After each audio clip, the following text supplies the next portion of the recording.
Welcome back to another episode of All Over the Place. I don't know if this will be a regular Monday episode or not, but I asked you guys to send me all of your ghost stories, and some majority of the stories are going to be from Kaylee, and she sent me so many. I didn't read them. I'm going to hear them for the first time like you guys are while I'm reading them. If you guys ever want to be a part of the episodes, make sure to follow me on Instagram and subscribe on YouTube so you can be able to send in your questions, your stories for any interactive parts. I don't know what I'm saying. You guys, I just really love these new microphones and I really love talking into them. I don't know what that says about me, but I'm going to read the stories that you guys sent, and then at the end, I think I'm going to I have a few, nothing crazy. Also, just to preface this, I am home alone. It is pouring out and it's like darker than it should be right now. And I am not gonna lie, little freaked out. Didn't even read them yet, don't even know what to expect, but just filming this while I'm alone with headphones on and can't really hear what's going on in the house freaks me out a little bit. Let's get into the ghost stories. If you're watching this on YouTube, make sure to comment below right now if you believe in ghosts, because I want to know. The first one's from Kaylee. She says, okay, so basically my house was, I'm kind of confused because I just read the first line, and she said, okay, so basically my house was never always haunted. Or maybe she meant like it wasn't always haunted. We have a super popular hike near my house called Mountain Rubidoux. Oh, I'm going to say that, Rubidoux. There are 2 ways up. One is steeper and only 1 mile, and the other isn't super steep and it's 2 miles. Well, my parents split from my sister, my best friend, and me to go up the steeper way. So my sister, my best friend, and I went the non-steep way. On the way to the non-steep side, there's a bell tower that a lot of people stop there to take breaks. So we did the same. The door to the bell tower is always locked, but this time we went up there was a flower stuck through the gated door and a note. My sister and best friend were super nosy and read the letter, and it was from a mom to her dead daughter. Instead of just leaving the note, my sister decided to take it to show my parents. She never put the letter back and instead just threw it away after she showed my parents. The following weekend, we went hiking again, and guys, I'm already scared, and I'm not even to any scary part yet. Shouldn't have done this when I was home alone. The following weekend, we went hiking again, and this time there was a new note, and it literally just repeated the same thing the entire time, filling the entire paper. Quote, my love for you is deeper than the ocean, end quote. And there was a photo of the daughter in the note this time. Again, my sister took it and didn't return it, and that's when things started happening around the house. Not gonna lie, these headphones are, my headphones are making weirdish noises, so I'm just gonna ditch them because I already know my voice is fine on it. Plus, I want to hear if, like, anything happens in my house. All right, I'm being such a baby. Yo, what is your sister doing? Okay. She goes, again, my sister took it and didn't return it. That's when things started happening around the house. One of the most memorable ghost stories I have probably took place a few weeks after that. Small things have been happening at this point, like hearing noises, doors closing, and things like that. But this particular night, it was beyond spooky. My little cousin would always sleep over at my house. At this time, he was probably 4 or 5. And whenever he would sleep over, he would always want to sleep next to me and watch cartoons. But he also liked the comfort of sleeping in my parents' room. So we always made a bed of blankets on the floor next to my parents' bed and slept. This night, at probably 2 a.m., he woke me up, which he never did. He started shaking my arm. When I finally woke up, I was so confused and was like, what? He was sitting up and pointing to the corner of my parents' room, and all he said is, who is that person standing in the corner of Aunt Amanda and Uncle Rob's room? Honestly, I was so scared myself, I just told him it was no one and had to go to sleep. A few weeks later, my aunt and her friend were over at my house swimming with my sister and I. At this point, we had gotten a new puppy and we were crate training, so whenever we left the house, we would put the puppy in her crate, which was in my parents' bedroom. We all were super hungry and decided to go to the store and get things to make tacos for lunch. I went upstairs and I put the dog in the crate and we all went to the store. When we got home, the puppy was so quiet, so we just left her in the crate because she typically fell asleep when we left, and she would bark or cry and let us know when she was awake and wanted out. So we just went ahead and started making lunch. About halfway through making lunch, we could hear a rattling noise. It almost sounded as if the puppy was awake and was moving around her crate trying to get out. Like, it was so loud, it's hard to even explain. It was so loud that my aunt's friend and I went upstairs to let her out of the crate.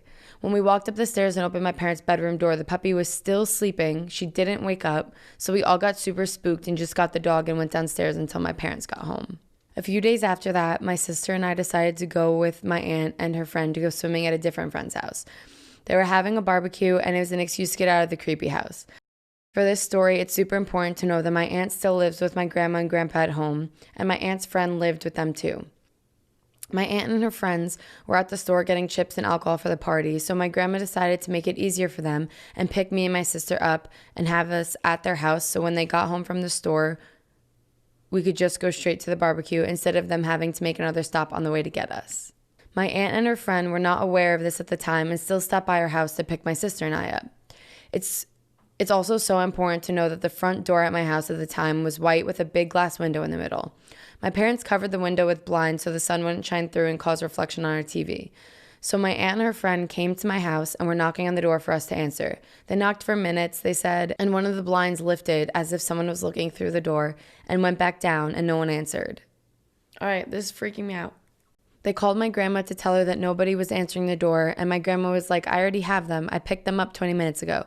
They got so scared and left so fast. No one was home, but someone was looking through the blinds and out of the window. Okay, I'm not gonna lie, I would probably run out of the house and never come back. Burn the house down, move in with a friend. How did you go back to the house after that party? But she said, I also have one more. Okay, two more. This is so long, I'm sorry. And do not apologize. I'm so happy because it's like a full story, not just a one time I saw this figure walk across my room. And like when people sent me some of those, I was like, that's great, but I can't read that as a full-blown story. So thank you, Kaylee, for typing out your entire stories. She says, my mom also had some experiences. My dad has always worked so early my whole life. Like I'm talking, he leaves for work at 3 a.m. every morning. So in the mornings, it's just my mom, my sister, and me home. At this point, I'm a freshman in high school and my sister is a junior. My mom always dropped my sister and I off at school and then would go home and get ready for work because our school started at 7 a.m. and my mom started work at 8:30 a.m. So she had time alone in the mornings. This particular morning, my mom came running into my room panicked. I was braiding my sister's hair for school and we were listening to music. When my mom barged in, she was like, what do you guys want? And my sister and I were so confused because we had no idea what she was talking about. And we were like, what do you mean? She said, you guys were knocking on my door. And I was like, no, we weren't. I was here doing Jenna's hair the entire time. I don't know what you're talking about. My mom swore she heard someone knocking on her door, which confused her because only us girls being home in the morning, we never knocked going into my parents' room because it was just my mom getting dressed or going to the bathroom.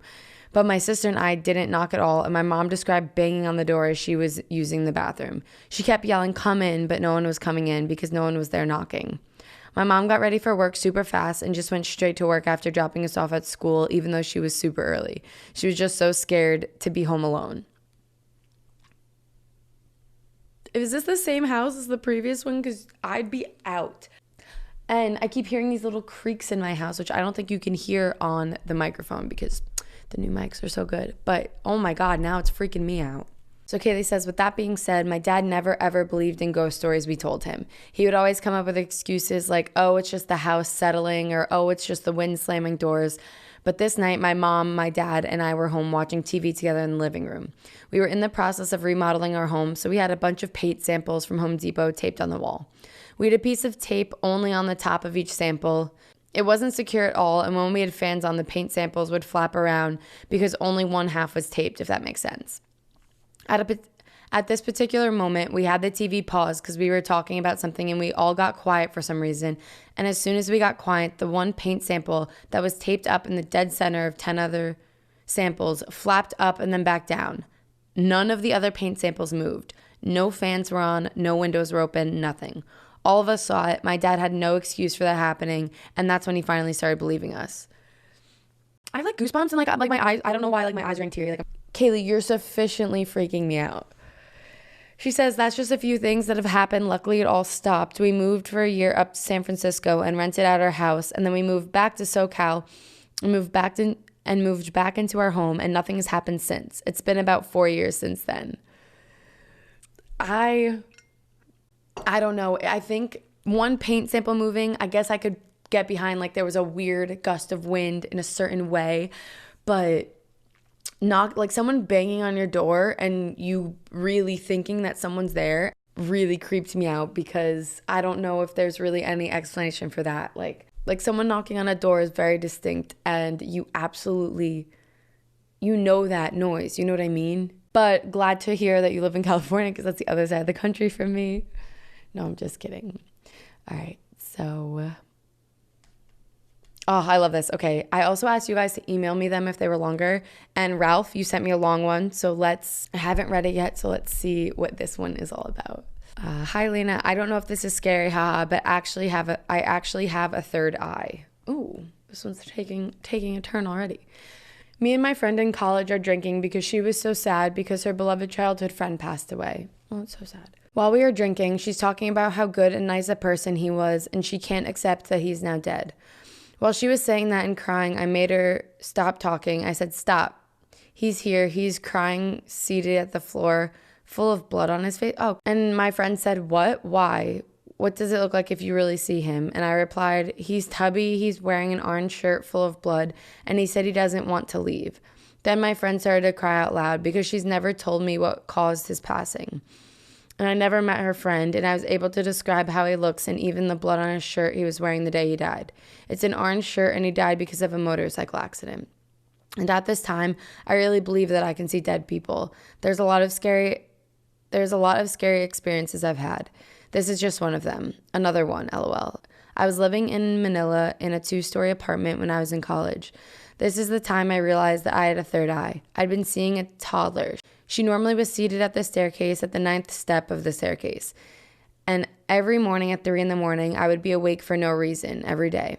And whenever I woke up, I feel the need to pee, and the toilet was on the first floor of the apartment, so it means I needed to use the staircase. Whenever I started to walk down, I could feel her passing through my body, goosebumps all over my body whenever I stepped on the 9th step, and I know she's there just because she's waiting. Then my cousin had a sleepover at our place together with his friend. This is the one night I woke up at 3 in the morning again, and I can't stand it anymore because I keep seeing the girl. So I opened up this story to my cousin that I'm seeing a young child in the house on the staircase. Then my cousin replied, "Yeah, there is, on the 9th step of the staircase going up, because there's a young girl seated. My friend saw it too when he slept over. He has a third eye. The kid died, and she's waiting for her parents to pick her up every day, but they didn't come back." Then I was shocked because the child was talking to me, and she always said she wanted to play, and she was waiting for her parents. Ooh, I have goosebumps typing out this message. Happy Halloween. Hope to see you soon. Love, Ralph. Well, I don't know. That does sound crazy. I can't say I've ever spoken to a ghost, but all right, this one is from Alyssa Garcia in London. Hi, love you. She said, "Oh my God, most of my ghost stories happened in the Philippines. First time I knew I saw a ghost was when I was maybe 6 or 8, and my mom went to her aunt's house, and my cousins and I were playing. I hid in a closet for 10 minutes, and no one was coming for me, so I went downstairs looking for my cousins, and there was this big corner on the stairs where I saw a woman standing facing directly at me, literally in all white, and what was so creepy is that the woman didn't have a face. And I also freaked myself out because I didn't even react the normal way people would, like scream or run. I literally walked back up the stairs and saw the same woman without the face on the terrace." Another freaky story was when I was 14 in the Philippines again, and we had to drop off our little cousins to the house because all of the older cousins were going to hang out, and it was already quite late. So my cousin was driving to go to the house to drop off the little ones, and he closed the car door. So he closed the car door, dropped the kids inside the house, and when he went out, the car door was open, and a kid stormed out of the car and disappeared. He couldn't find the kid anywhere, and like he said, the window of the car had slightly fogged up, and it got cold. I decided to just stick with those stories and give you one of mine so the episode won't be too long, but if you guys want me to read some more or you want to send some more in, let me know, and I will do another episode before Halloween. So it's Terrytown House Estate on the Hudson, and it is an upscale property anchored by an 1840 mansion with plush rooms, restaurant, and conference facilities. So I had gotten a job with them to promote their Valentine's Day package. And in the Valentine's Day package, you go, you stay over for a night, and you have dinner there. You can tell that it is a very old property. There is just like this feeling when you go. Mind you, it was another rainy day like this, and it was foggy. So when I drove up, I filmed this as a vlog, but I never ended up posting it. So you drive up there and you go through this like winding driveway. I got there before Kevin. So they told me what room I was in. I checked in, went up to the room, put all my stuff down, started getting ready. Didn't feel weird at all, but like there was like I don't know, there's a feeling because it's so old, but it's renovated. So you feel like it's new, but you also know how old the mansions are. It's like you could tell like the doors are older. Like there's something to the place. So we go downstairs and we grab a drink at the bar before we are seated for our dinner. And the bartender starts telling us that he's like, so have you seen the ghost yet? And we're like, what are you talking about? He's like, this place is haunted. Like everyone knows it. Everyone's seen it. I think she has a name and I'm forgetting it. So let me see. Tarrytown has a state ghost. Okay, so this is what it says. Located just a short train ride or drive from New York City, Tarrytown has a state is a charming escape among the trees in the heart of the Hudson Valley.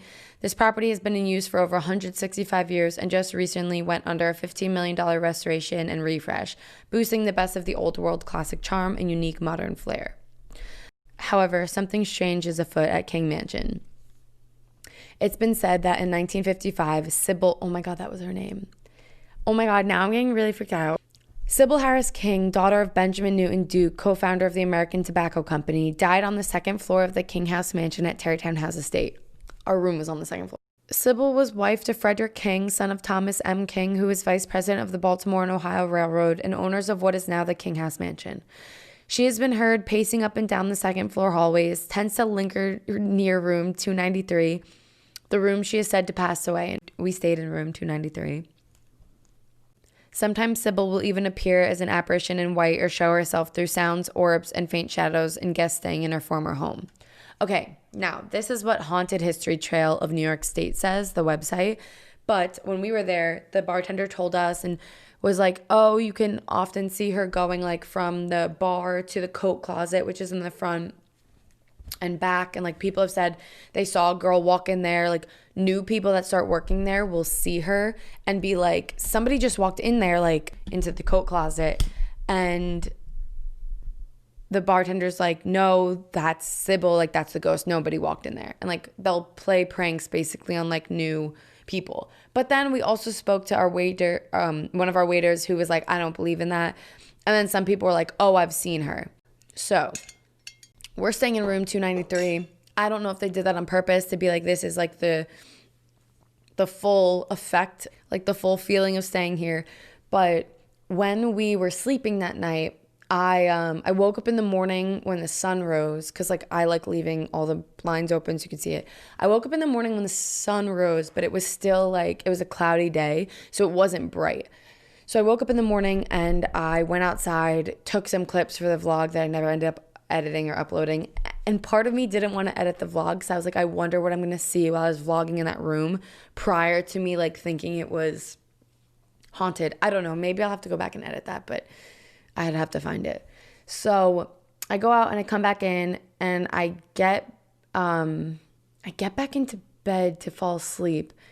And I think Kevin didn't know I got up and thought that like I was like a ghost, like getting into bed, because that's what one of the bartenders said. He's like, people have had reports of like her like sitting on the bed and you can feel her like sit and the mattress compress. And the other one was pulling on the blankets was the other one.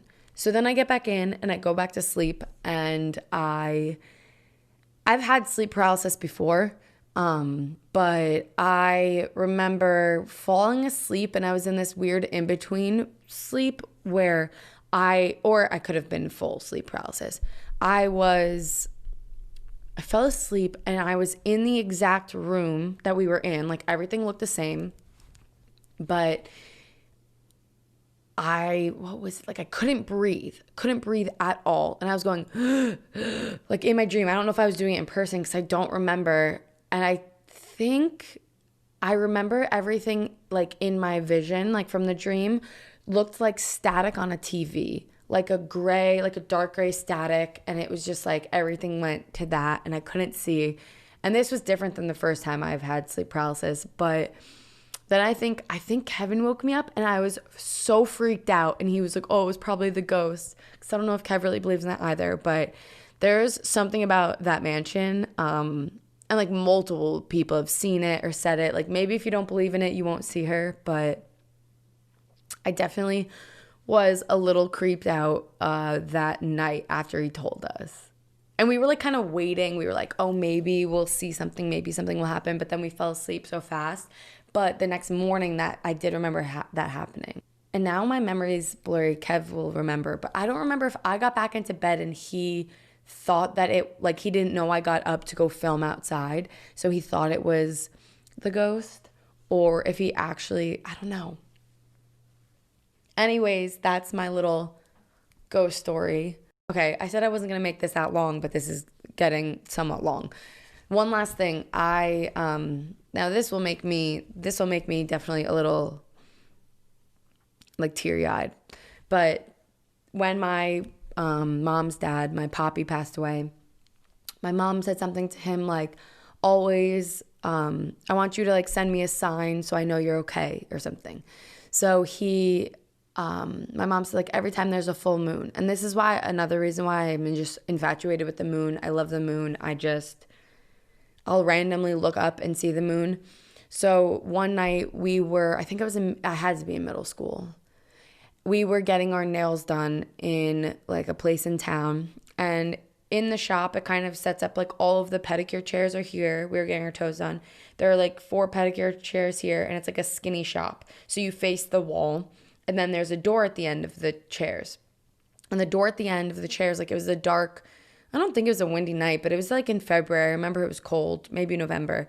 And out of nowhere, we're sitting there getting our toes done, and the door swings open, like slams into the wall, and you look out and there's just the black sky and the huge moon staring through, like perfectly centered in the door frame from where my mom and I were sitting. And we just looked at each other, and my mom started crying, and she definitely was like, that was a sign from Poppy. So now, I mean, fast forward, you guys know I always talk about the moon. I get so excited. I normally have my necklace on, that's the moon. I have my ring, that's a little moon. Like fast forward to like college, I was in Manhattan, and I'd be walking around, and you guys, if anyone knows like New York City, you don't see stars. You rarely see the moon because all of the skyscrapers, they're just above you, and you can't really see much of the sky. So I'm walking one night, and I think I was like I want to say it was like 58th, and I was right by Columbus Circle, but I was like going east, and I randomly look up, and there's just the moon directly in between like these two like skyscrapers near Columbus Circle, and like things like that. Like I'll randomly be walking the dogs and just have this like instinct to turn around, like no reason I had to turn around, look up, and I just see the moon like directly looking at it. And it just, I don't know, it makes my day. That's more of like a happy ghost story.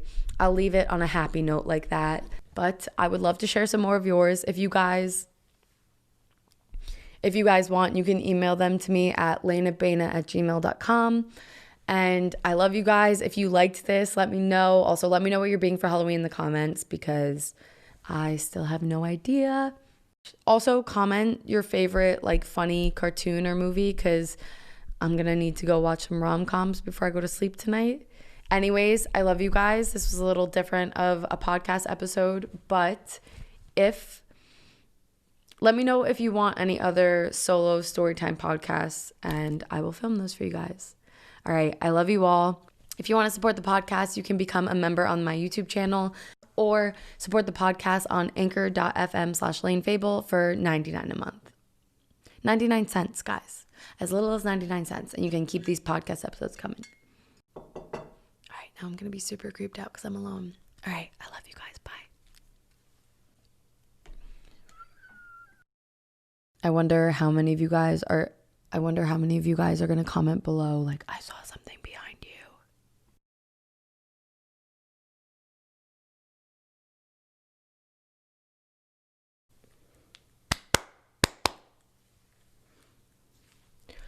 Okay, actually, there are a few more I wanted to read because I just checked back on the post I made in one of the groups where I asked people for scary stories, and there was just a quick one that kind of was the same as what I was just talking about with the Tarrytown House estate. So Shannon says, I live in a really old house, and we felt weird things sometimes. But one of the creepiest was when I heard my floorboards creaking, and it felt like someone came and sat at the foot of my bed, and I literally froze. Kept my eyes closed until 5 minutes later when it felt like the weight lifted and was gone. I have heard from multiple people, like their ghost encounters were that exact story where they felt like a tugging on like the blanket on their bed, or they felt someone like come and sit on their bed and felt like somebody was there. So I'm terrified and feel like I need to keep looking behind me. Yeah, I'm probably not going to sleep tonight. All right, I love you guys.